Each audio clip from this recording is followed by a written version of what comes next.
Worldview and worldview systems vary by the person. Many factors influence a person's worldview, including their background, where they live, their experiences, and simply their view of themselves and others. A person's worldview relates to psychology and mental health in many ways. The way a person views the world is an instrumental part of the way they view themselves, and this largely impacts people's self esteem and therefore their mental health. For instance, people with an Afrocentric worldview living in a Western society and vice versa may be conflicted because their worldview tells them something different than the society that they live in.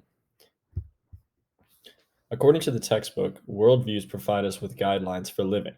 They affect our perceptions, thoughts, feelings, inferences, and behaviors, and how we experience the external world.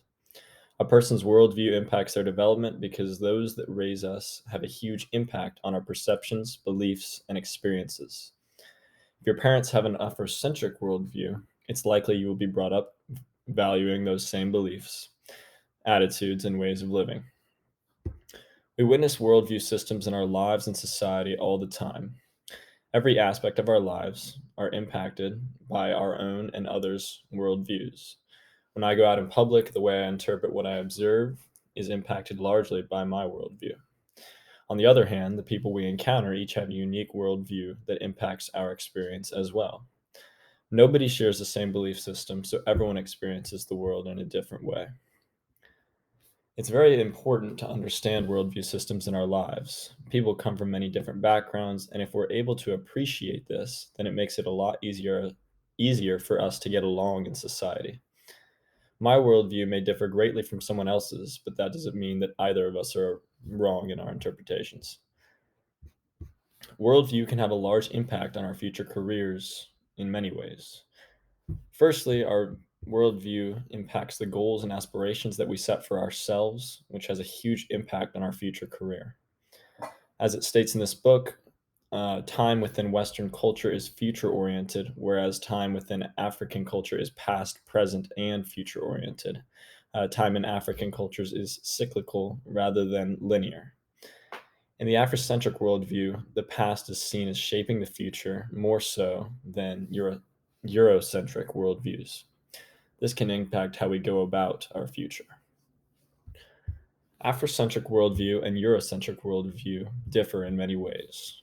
Firstly, Afrocentric worldview emphasizes spirituality as a part of life more than Eurocentric worldview. The book defines spirituality as a relationship between transcendent forces and humans that results in the individual's recognition of the sacredness of all things and a conscious commitment to live a life of virtue. In a Western worldview, spirituality is seen as more of a separate entity to life, whereas Afrocentric worldviews see spirituality involved in every aspect of life. Another aspect of the Afrocentric worldview that differs from the Eurocentric worldview is the collectivistic nature.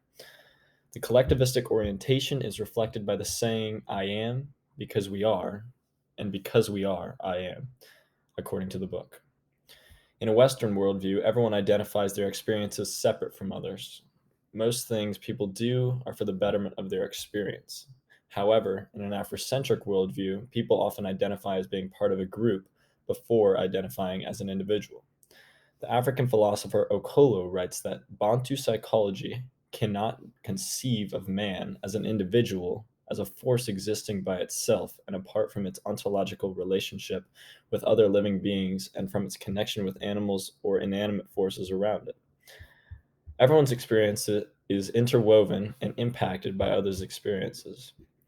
Another difference is that the Afrocentric emphasis on verb and rhythm.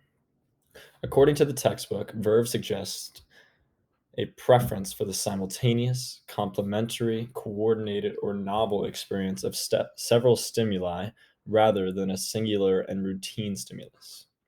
Boykin suggests that verve is important when it comes to education. For instance, African American children may not learn as well using the lecture and note taking method as they would using a method with more verve.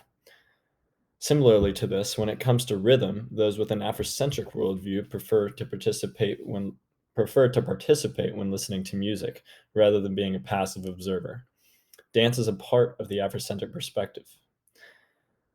There's a saying that in Bantu speaking languages, that you don't listen to music seated.